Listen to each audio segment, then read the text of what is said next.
Hello, what's up at welcome back sa ating YouTube channel guys. So for today's video is i-update ko lang guys kung paano paganahin yung ating member login sa ating new script. So ito guys is merong mga ilan nagtatanong kung paano ba daw paganahin itong member login.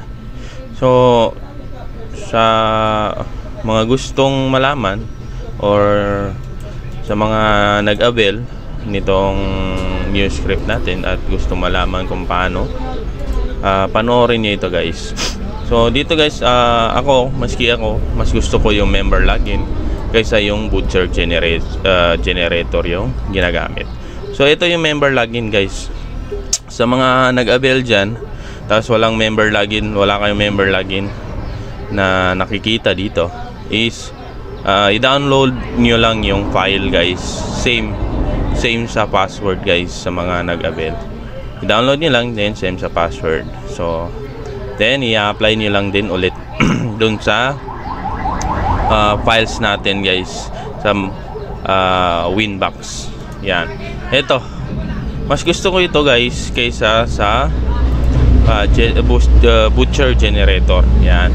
So yan yung member login natin. So ang first step na gagawin natin guys para makagawa tayo ng member login is syempre pupunta tayo sa Winbox. Yan. Dito sa Winbox guys, punta tayo sa IP, hotspot, then dito sa users. Yan. Dito natin gagawin yung ating butcher or member login. Halimbawa is dito guys is ang name ng gagawa is si Pedro. Then ang password niya guys is 1234. Yan. Ganyan lang guys. Create lang kayo diyan. Then dito sa member login, then dito sa member login, dito natin ilalagay yung username at password ng nagpapa-member login sa atin. So Pedro tapos 1234. Yan. Then ilagin lang natin guys. Yan, di ba? Successfully login yung ating username at password. Ibig sabihin connected na ito guys sa ating piso wifi. Pero kung mapapansin niyo guys is unlimited. Yan. So kung gusto niyo ng may time pa rin sila na may member login na may time pa rin sila guys is madali lang guys yung gagawin nyo.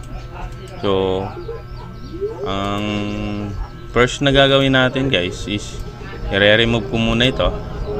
Then dito sa user profile guys, ito yung ibibigay natin guys sa client natin kung anong username at password nila. Ngayon guys is gusto natin yung time nila is hindi unlimited or yung gusto nyo mai-expire. So madali lang yan guys. Punta lang kayo dito sa user profile, i-click nyo itong default, then copy natin guys.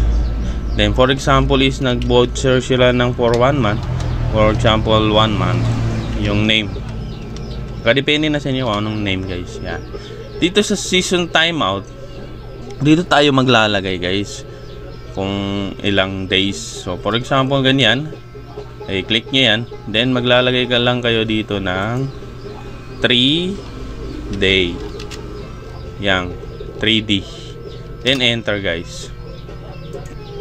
Kung mapapansin nyo dito, ito na yung 30 days pala kasi for 1 month. Yan, 30D. Yan. Then dito sa users guys, di ba na-create tayo ng users. Ang gagawin natin guys click natin itong profile, then piliin natin yung profile na ginawa nating 1 month. So ito siya guys. Yan. Then after that is ilalagin natin ulit guys. Check natin kung may oras na. Pedro, ano nga yung password? 1234. Then login. Yan. Diba?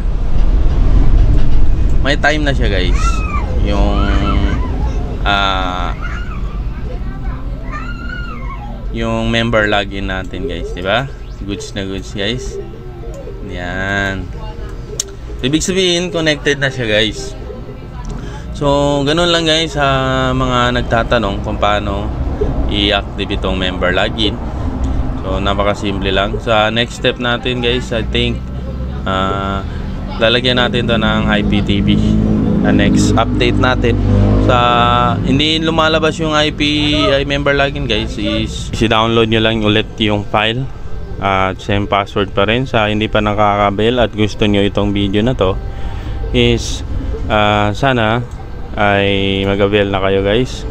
So maraming nag-avail guys, so maraming salamat guys. Yung iba is successfully yung pag build nila, yung iba naman is nagkakaproblema pero naayos din naman.